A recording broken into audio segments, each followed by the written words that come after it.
ارحم پریشان ہو چکا تھا کہ اب اس لڑکی کا کیا کرے جو تھوڑی سی کارروائی کے بعد ہی بے ہوش ہو گئی تھی۔ ظاہر ہے وہ ناٹک کر رہی تھی، کیونکہ ارحام یہ کام پہلی دفعہ نہیں کر رہا تھا۔ اس نے اس لڑکی کو اسی حالت میں وہیں پر چھوڑ دیا اور خود دوسرے کمرے میں جا کر بیٹھ گیا۔ تھوڑی دیر بعد اس پر نیند کا غلبہ طاری ہو گیا اور وہ سو گیا۔ لیکن صبح اس لڑکی کی حالت دیکھ کر گھر میں موجود ایک واحد عورت کی بھی چیخیں نکل گئیں۔ کہنے لگی کہ تمہاری بیوی ہے، ساری زندگی اس نے تمہارے ساتھ ہی رہنا ہے، تمہیں اتنی بےتابی اور بے چینی کس بات کی ہے؟ وہ عورت کبھی بھی اتنا کھل کر نہیں بولتی، لیکن ارحام کی حرکت کے بعد شاید وہ بھی یہ بات کھل کر کہنے پر مجبور ہو گئی تھی۔ کہنے لگی کہ اسے فوراً ہسپتال لے کر جاؤ، نہیں تو بہت دیر ہو جائے گی۔ جب وہ اسے ہسپتال لے کر بھاگا تو اس نے اسے اپنی باہوں میں اٹھا رکھا تھا۔ یہ بات تو سچ تھی کہ کہیں نہ کہیں وہ اس سے بہت زیادہ محبت کرتا تھا، لیکن اپنی محبت کا اظہار کرنے کا اس نے یہ طریقہ تلاش کیا تھا۔ شاید اسی طریقے کی وجہ سے یہ سب کچھ ہوا تھا۔ ڈاکٹر کے پاس پہنچے، ڈاکٹر نے لڑکی کو چیک کرنے کے بعد بری خبر سنائی۔ اس نے کہا کہ آپ کس قسم کے انسان ہیں، یہ آپ کی بیوی ہے یا کوئی اور؟ ارحام نے بتایا کہ بیوی ہی ہے میری۔ اس بات پر ڈاکٹر نے اسے عجیب سی نظروں سے دیکھا تھا کہ ڈاکٹر نے ایسی بات بتائی کہ بہت زیادہ پریشان ہو گیا، کیونکہ شاید اب رات میں وہ اس کے ساتھ ارحام خان اس خاندان کا سب سے بہادر، سب سے دلیر اور سب سے خطرناک لڑکا تھا۔ اس کی آنکھوں میں ایسی چمک تھی جو سامنے والے کو جھکا دینے کے لیے کافی تھی۔ خاندان میں اس کا نام ہی کافی تھا۔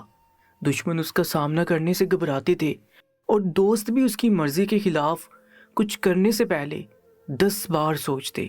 وہ اپنے فیصلے خود کرتا، اپنی زندگی کے اصول خود بناتا اور اس کے لیے صحیح اور غلط کا فیصلہ صرف وہی کر سکتا تھا۔ لیکن یہ وہی ارحام تھا جس کا دل ایک نازک سی لڑکی کے لیے دھڑک رہا تھا۔ سمن جو اس کی کزن تھی، جو خاندان کی سب سے معصوم، سب سے سلجھی ہوئی اور سب کی آنکھوں کا تارا تھی، جس کے لیے اس کے والدین نے بچپن سے ہی ہزار خواب سجا رکھے تھے۔ یہ دل کی بازی تب شروع ہوئی جب ارحام نے ایک شادی میں سمن کو ڈانس کرتے دیکھا تھا۔ وہ لمحہ جیسے ٹھہر گیا تھا۔ وہ جس نے اپنی زندگی میں ہر چیز بہادری سے چھینی تھی، اس کا دل پہلی بار کسی کے لیے بے قابو ہوا تھا۔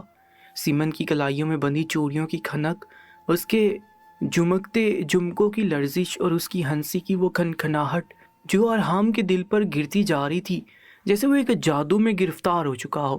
ارحام کے لیے یہ سب نیا تھا۔ اس کی زندگی میں نہ جانے کتنی لڑکیاں آ چکی تھیں، کتنی اس پر مرتی تھی، لیکن وہ خود کبھی کسی پر نہیں مرا تھا۔ وہ ہمیشہ لڑکیوں کے جذبات سے کھیلتا تھا، انہیں آزمائش میں ڈال کر خود کو فاتح سمجھتا تھا۔ مگر سمن کے لیے یہ جذبات مختلف تھے۔ وہ نہ صرف اس کی خوبصورتی سے متاثر ہوا، بلکہ اس کی معصومیت نے اسے پاگل کر دیا تھا۔ لیکن ارحام جانتا تھا کہ اس کا اور سمن کا کوئی جوڑ نہیں۔ خاندان میں کوئی بھی سمن کا رشتہ اسے نہیں دینے والا تھا۔ سب کو معلوم تھا کہ وہ ایک ضدی، غصے والا اور دل کا سخت انسان تھا۔ سمن کے والدین، خاص طور پر اس کی ماں، ہمیشہ کہا کرتی تھی کہ وہ اپنی بیٹی کی شادی ایسے شخص سے کرے گی جو مہذب ہو، جس کی عزت سب کرتے ہوں، جو محبت اور وفاداری کی مثال ہو، اور ارحام ان سب خوبیوں سے کوسوں دور تھا۔ یہ سوچ کر ارحام کا خون کھولنے لگا۔ وہ کبھی بھی اپنی چاہی ہوئی چیز کو ہاتھ سے جانے نہیں دیتا تھا، اور سمن تو صرف ایک چاہت نہیں تھی، وہ جنون بن چکی تھی۔ اسی جنون میں اس نے ایک خطرناک کھیل کھیلنے کا فیصلہ کیا۔ ارحام نے وہی کیا جو وہ ہمیشہ سے کرتا آیا تھا، سامنے والے کو مجبور کر دینا۔ اس نے سمن کے کردار پر ایک جھوٹا دبا لگا دیا۔ اس نے خاندان میں یہ خبر پھیلائی کہ سمن کا کسی لڑکے کے ساتھ تعلق ہے۔ یہ افواہ جب پھیلنے لگی تو خاندان کے لوگ سرگوشیاں کرنے لگے، نظریں بدلنے لگیں۔ وہی لوگ جو سمن کو معصوم کہتے تھے اب اس کے بارے میں سوال کرنے لگے۔ یہ خبر سب سے پہلے سمن کے گھر تک پہنچی۔ سمن کی ماں نے جب یہ بات سنی تو ان کی آنکھوں میں آنسو آ گئے۔ وہ اپنی بیٹی کو سب کی نگاہوں میں گرتا ہوا نہیں دیکھ سکتی تھی۔ سمن خود بھی اس خبر سے بے حد پریشان ہو گئی۔ وہ تو کبھی کسی غیر مرد سے بات بھی نہیں کرتی تھی، وہ کسی رشتے میں کیسے ہو سکتی تھی؟ لیکن ارحام کی یہ چال کامیاب ہو رہی تھی۔ اس نے سمن کو ایسی جگہ لا کر کھڑا کر دیا تھا جہاں سے واپسی ممکن نہیں تھی۔ اس کی عزت داؤ پر لگ چکی تھی اور خاندان کے بزرگوں کو فیصلہ کرنا تھا کہ سمن کی پاک دامنی کو کیسے بچایا جائے۔ یہی وہ لمحہ تھا جب ارحام نے سب کے سامنے اپنی بات رکھ دی۔ میں سمن سے شادی کرنے کے لیے تیار ہوں۔ یہ الفاظ گویا پورے خاندان میں زلزلہ لے آئے۔ سب حیران تھے۔ سیمن کے والدین پہلے تو صدمے میں تھے، لیکن پھر انہیں یہ بات سمجھ آ گئی کہ شاید یہی ایک حل ہے۔ اگر وہ اپنی بیٹی کی عزت بچانا چاہتے ہیں تو اسے جلد از جلد کسی کے نکاح میں دینا ہوگا تاکہ لوگ مزید باتیں نہ کریں۔ سیمن کے والدین نے ایک دوسرے کی طرف دیکھا، پھر انہوں نے اپنے بزرگوں کی طرف نگاہ دہرائی۔ سب نے اس بات میں سر ہلایا۔ فیصلہ ہو چکا تھا، ارحام نے جو چاہا وہ حاصل کر لیا۔ آج ان دونوں کی شادی تھی۔ سیمن جو کل تک ایک چہکتی چڑیا تھی، آج خاموش بیٹھی تھی۔ اس کے دل میں بے شمار سوال تھے۔ وہ نہیں جانتی تھی کہ اس کے ساتھ یہ سب کیوں ہوا، وہ کس کی غلطی کی سزا بھگت رہی تھی۔ ارحام نے اپنا کام کر دکھایا تھا، وہ جو چاہتا تھا وہ حاصل کر چکا تھا، لیکن کیا یہ جیت واقعی ایک جیت تھی یا اس نے اپنی زندگی کی سب سے بڑی غلطی کر دی تھی؟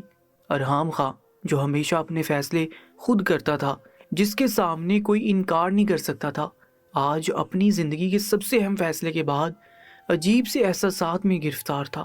وہ ہمیشہ سوچتا تھا کہ دنیا کی کوئی چیز اسے حیران یا پریشان نہیں کر سکتی، لیکن آج وہ خود حیران تھا۔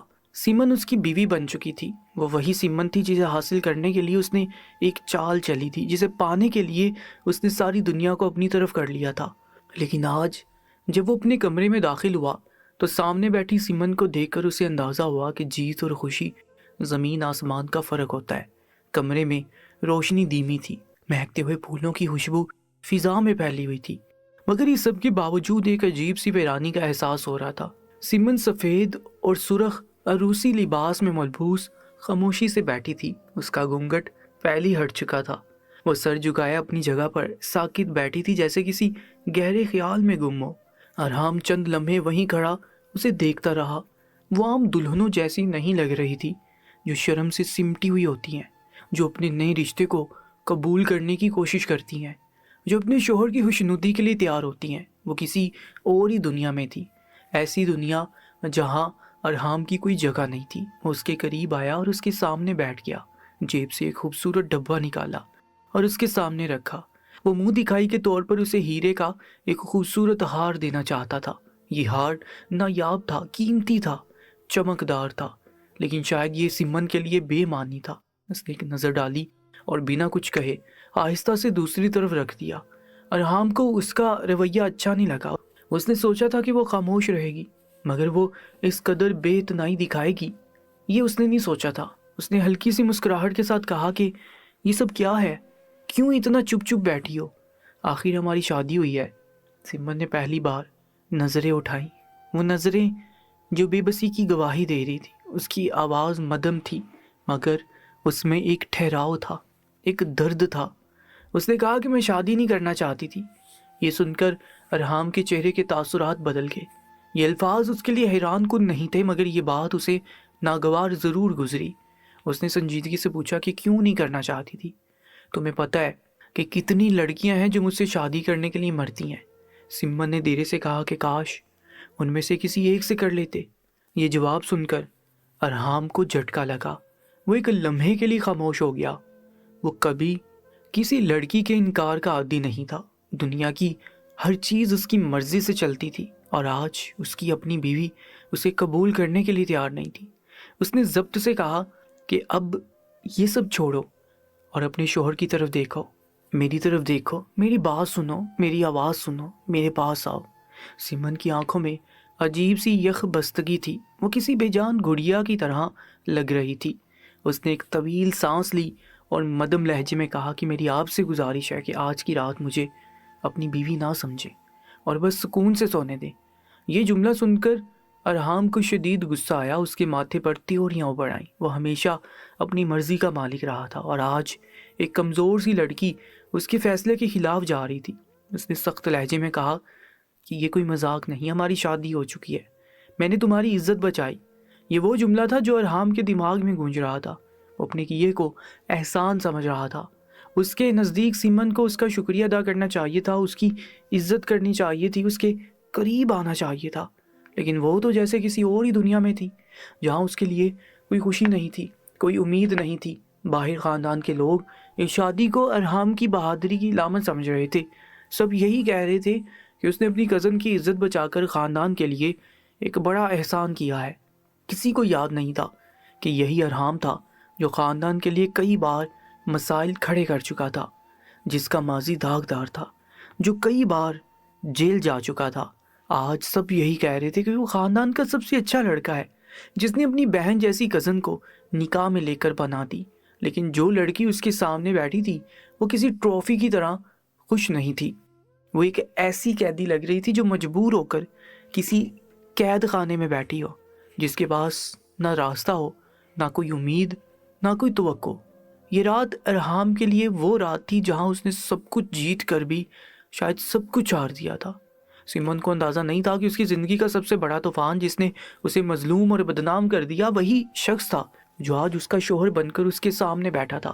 اگر اسے یہ معلوم ہوتا تو شاید وہ اپنی زندگی کے کسی موڑ پر اس نکاح کو قبول نہ کرتی، شاید وہ خود کو کسی اور راستے پر ڈال دیتی، شاید وہ یہاں سے بھاگ جانے کی کوشش کرتی، لیکن اسے کچھ بھی معلوم نہیں تھا۔ وہ صرف اس صدمے میں تھی کہ اس کے اپنے گھر والوں نے اس پر لگے الزام کو سچ مان لیا تھا۔ اس کی عزت پر انگلی اٹھائی گئی اور بجائے اس کے کہ وہ اس کا ساتھ دیتے، انہوں نے فوراً اس کی شادی کروا دی، جیسے وہ کوئی بوجھ تھی جسے جلدی سے اتارنا ضروری تھا۔ انہیں بس اپنی عزت کی فکر تھی۔ سمن کے جذبات کی کوئی قیمت نہیں تھی۔ جب اسے رخصت کیا جا رہا تھا تب بھی اسے نصیحتیں دی جا رہی تھی کہ اپنے شوہر کا کہنا ماننا، کیونکہ اس شخص نے تم پر بہت بڑا احسان کیا ہے۔ یہ جملہ بار بار اس کے ذہن میں گونج رہا تھا۔ کیسا احسان؟ کیا اپنی عزت بچانا جرم تھا کہ کسی اور کو اس پر احسان کرنا پڑا؟ وہ خود کو کسی قیدی کی طرح محسوس کر رہی تھی جسے زبردستی ایک ایسے قید خانے میں دھکیل دیا گیا ہو جہاں وہ خود کو بے بس محسوس کر رہی ہو۔ دوسری طرف ارحام یہ سوچ کر خوش تھا کہ اس نے جو چال چلی وہ کامیاب رہی۔ وہ جانتا تھا کہ سمن ایک حساس اور نرم مزاج لڑکی تھی، ایسی لڑکی جو کبھی زبان نہیں کھولتی، جو ہمیشہ دوسروں کی مرضی کے مطابق چلتی۔ اسے یقین تھا کہ وہ اس کے سامنے کبھی کوئی شکایت نہیں کرے گی، وہ بس خاموشی سے اس کی بیوی بن کر رہے گی، جیسا کہ ایک مجبور عورت کو ہونا چاہیے۔ لیکن اب جب وہ سمن کے ساتھ اپنے کمرے میں بیٹھا تھا تو اسے عجیب سا محسوس ہو رہا تھا۔ یہ لڑکی تو کسی گڑیا کی طرح ساکت بیٹھی تھی، نہ کوئی خوف، نہ کوئی شرم، نہ کوئی حیرانی، بس ایک ویرانی تھی، ایک اداسی تھی جو اس کے چہرے سے جھلک رہی تھی۔ ارحام نے کبھی سوچا بھی نہیں تھا کہ ایسا ہوگا۔ اس نے تصور کیا تھا کہ شاید سمن آنکھیں جھکا کر اس کے سوالوں کے جواب دے گی، شاید ہلکا سا مسکرا دے گی، شاید وہ اس کے قریب آنے کی کوشش کرے گی، لیکن یہاں کچھ بھی ایسا نہیں ہو رہا تھا۔ کمرے میں سناٹا تھا، ایسا سناٹا جو کانوں میں گونج رہا ہو۔ یہ صورتحال ارحام کے لیے غیر متوقع تھی۔ وہ ہمیشہ اپنی مرضی کا مالک رہا تھا، ہمیشہ دنیا اس کے اشاروں پر چلتی تھی، لیکن آج اس کی اپنی دنیا میں ایک ایسا لمحہ آ گیا تھا جس پر اس کا کوئی اختیار نہیں تھا۔ اس کے اندر ایک عجیب سا غصہ ابھرنے لگا تھا۔ یہ کیسے ہو سکتا تھا کہ سمن اس کے سامنے بیٹھی ہو، اس کی بیوی بن چکی ہو، اور پھر بھی اس کی طرف توجہ نہ دے؟ ارحام نے اپنی پوری زندگی میں ایسی بے اتنائی کبھی محسوس نہیں کی تھی۔ ہمیشہ وہی مرکز گناہ ہوتا تھا، ہمیشہ لوگ اس کی طرف دیکھتے تھے، اس کے قریب آنے کی کوشش کرتے، لیکن یہ لڑکی جو آج اس کی ہو چکی تھی وہ بالکل بھی اس کے سحر میں گرفتار نہیں تھی۔ وہ غصے سے اپنی جگہ سے اٹھا، کمرے میں چکر لگانے لگا۔ اس کے اندر بے چینی بڑھنے لگی۔ یہ خاموشی، یہ بے بسی، یہ سب کچھ اسے پریشان کرنے لگا تھا۔ کیا واقعی سمن اسے قبول کرنے کے لیے تیار نہیں تھی؟ کیا واقعی وہ اس رشتے کو دل سے نہیں مان رہی تھی؟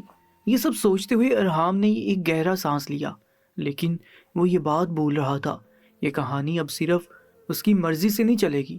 یہاں اب دو لوگ تھے، اور ان میں سے ایک سمن تھی جس کی دنیا، جس کے جذبات اور جس کے خواب سب کچھ بکھر چکا تھا۔ یہ رات ان دونوں کے لیے ایک نئی آزمائش تھی، ایک ایسا موڑ جہاں ارحام نے سمن کو پا تو لیا تھا مگر شاید وہ اسے کھو چکا تھا۔ ارحام کا غصہ ساتویں آسمان پر تھا۔ اس نے وہی کیا جو وہ کرنا چاہتا تھا۔ اس نے سمن کی کسی بات کو بھی قابل غور نہیں سمجھا۔ رات ابھی مکمل نہیں گزری تھی کہ سمن کی طبیعت بگڑنے لگی، اس کا جسم کانپنے لگا تھا، سانسیں بے ترتیب ہونے لگیں اور آنکھوں کے آگے اندھیرا چھانے لگا۔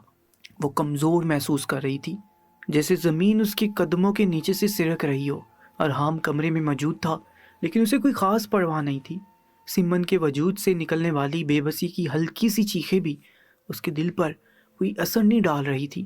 اس نے محض ایک نظر اس پر ڈالی اور دروازے کے باہر کھڑے ملازم کو بلا کر کہا، کہ اسے نیچے لے جائے اور امی کو بلائیں۔ چند ہی لمحوں میں گھر میں ہلچل مچ گئی۔ سب کو اطلاع دے دی گئی کہ سمن کی طبیعت خراب ہو گئی ہے۔ گھر میں مہمان بھی آئے ہوئے تھے، کچھ قریبی رشتہ دار، کچھ خاندان کے بزرگ اور چند نوجوان لڑکیاں جو اپنی حسرتوں کو دل میں دبائے اس شادی کی تقریب میں شامل تھیں۔ جب سمن کو نیچے لایا گیا تو کسی نے بے اختیار کہا، یہ تو ہونا ہی تھا۔ کسی نے طنزیہ مسکراہٹ کے ساتھ سر ہلایا۔ ارحام کا اندازہ تھا کہ اس کی بیوی چپ چاپ اور فرما بردار ہوگی، لیکن لگتا ہے وہ برداشت نہیں کر سکی۔ کچھ لوگ سرگوشیوں میں کہنے لگے، پہلے دن ہی ہسپتال، ارے بھائی حد ہوتی ہے، کسی کی بے حسی کی۔ اور کچھ ایسی عورتیں بھی تھیں جو ہمیشہ سے ارحام سے شادی کرنے کی خواہش رکھتی تھی اور اب ایک دوسرے کو دیکھ کر زیر لب مسکرا رہی تھی، جیسے خدا کا شکر ادا کر رہی ہوں کہ ان کی قسمت میں ارحام جیسا شخص نہیں آیا۔ اچھا ہی ہوا ہماری شادی اس کے ساتھ نہیں ہوئی، نہیں تو آج ہم ہسپتال جا رہی ہوتی۔ سمن کو جلدی سے گاڑی میں بٹھایا گیا۔ اس کی ساس اور دیورانی اس کے ساتھ اسپتال جانے کے لیے تیار ہوئی، لیکن ارحام نے خود ساتھ جانے کی زحمت بھی نہ کی۔ وہ دروازے پر کھڑا بس ایک نظر ڈال کر کہنے لگا، ہسپتال لے جاؤ لیکن جلدی واپس لے آنا، کوئی مسئلہ نہیں ہوگا، بس کچھ دیر میں ٹھیک ہو جائے گی۔ یہ الفاظ سن کر سمن کی آنکھوں میں ایک لمحے کے لیے آنسو چمکنے لگے۔ وہ پہلے ہی جان چکی تھی کہ اس کی زندگی اب کتنی تلخ ہونے والی ہے، مگر شاید وہ یہ نہ جانتی تھی کہ یہ تلخی پہلے دن سے شروع ہو جائے گی۔ گاڑی روانہ ہو چکی تھی۔ ارحام واپس اپنے کمرے میں چلا گیا جیسے کچھ ہوا ہی نہ ہو۔ سمن کو ایمرجنسی وارڈ میں لے جایا گیا۔ ڈاکٹر نے اس کا معائنہ کیا، چند ضروری ٹیسٹ کروائے اور پھر ایک گہرا سانس لے کر اس کی سانس کی طرف دیکھا۔ یہ تھکن اور کمزوری کی وجہ سے ہوا ہے، لیکن ڈاکٹر کی ہچکچاہٹ پر سانس نے فوراً پوچھا، لیکن کیا؟ ڈاکٹر نے معنی خیز نظروں سے سمن کی طرف دیکھا جو خاموشی سے چھت کو گور رہی تھی۔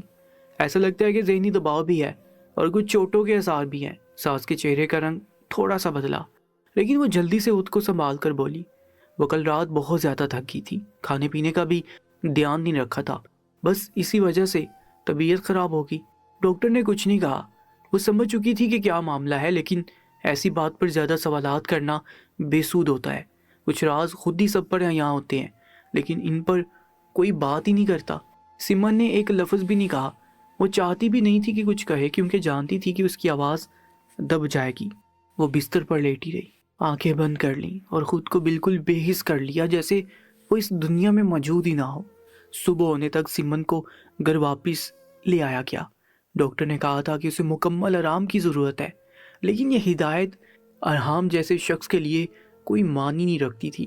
اچھا اب یہ واپس آ گئی ہے نا تو بس ٹھیک ہو جائے گی، زیادہ نازک بننے کی ضرورت نہیں۔ یہ جملہ سمن کی سماعتوں میں زہر گھول گیا۔ ارحام کو پرواہ ہی نہیں تھی کہ وہ کیسی ہے، وہ کیسے محسوس کر رہی ہے۔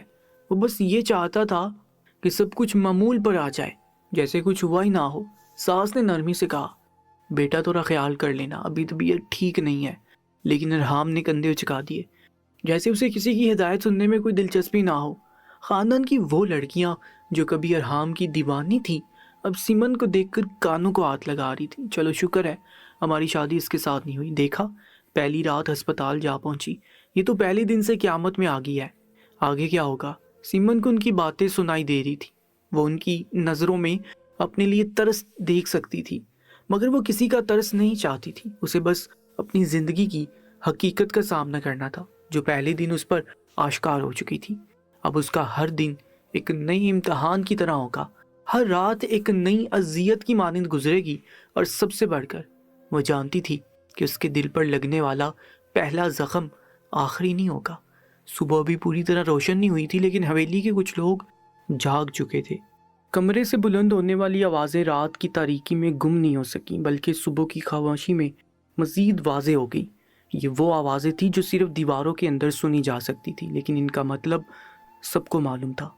حویلی کے کچھ افراد آپس میں سرگوشیاں کر رہے تھے، کوئی افسوس میں سر جھکائے کھڑا تھا، کوئی بے بسی سے آسمان کی طرف دیکھ رہا تھا، اور کوئی نظریں چرائے بس ادھر ادھر چل پھر رہا تھا، جیسے حقیقت سے نظریں چرانا مسئلے کو حل کر دے گا۔ لیکن باہر کے لوگوں کو کیا معلوم کہ ان بلند و بالا دیواروں کے پیچھے کیا قیامت گزر رہی تھی۔ باہر کی دنیا کے لیے تو یہ ایک خوشحال اور مضبوط خاندان تھا۔